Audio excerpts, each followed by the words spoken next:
और चलिए सीधा रुख करते हैं लखनऊ का। सीएम योगी क्या कुछ कह रहे हैं, सुनते हैं। छोड़ते हुए लखनऊ को उसका जंक्शन बनाना, ये सभी कार्य तेजी के साथ आगे बढ़ रहे हैं।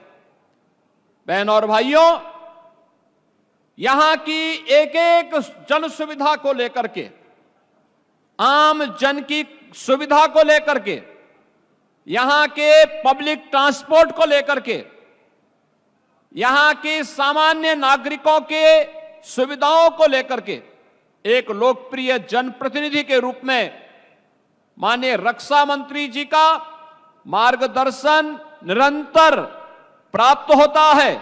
आज उसी का परिणाम है कि लखनऊ सरदेव अटल जी की भावनाओं के अनुरूप आप एक बड़े महानगर के साथ साथ उत्तर प्रदेश का तो सबसे बड़ा महानगर आज के दिन पर लखनऊ है ही, लेकिन अत्याधुनिक सुविधाओं से युक्त महानगर भी हो रहा है।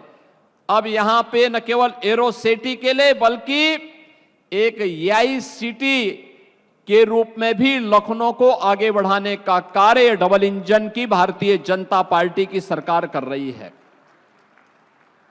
प्रयागराज में महाकुंभ का आयोजन जहां हो रहा है, उस महाकुंभ के आयोजन स्थल पर भी आदरणीय प्रधानमंत्री जी की प्रेरणा से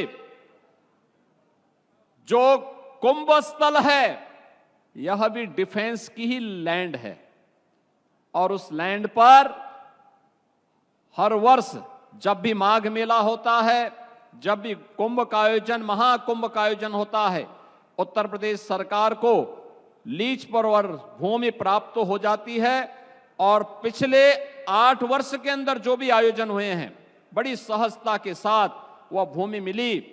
और अब तो पहली बार यह भी देखने को मिला कि अक्षय वट के दर्शन भी वहां पे श्रद्धालु कर रहा है, पातालपुरी के दर्शन कर रहा है, सरस्वती कूप के दर्शन कर रहा है। एक नए कॉरिडोर के रूप में सभी विकसित हो गए हैं। याद करिए, स्वतंत्र भारत में 1947 से लेके 2019 तक जहां तक आम जन और श्रद्धालु नहीं पहुंच पाता था, ये डबल इंजन की भारतीय जनता पार्टी की सरकार और आदरणीय रक्षा मंत्री जी के कारण आज वहां पर भी श्रद्धालु पहुंच करके उन सुविधाओं का उपयोग कर पा रहा है।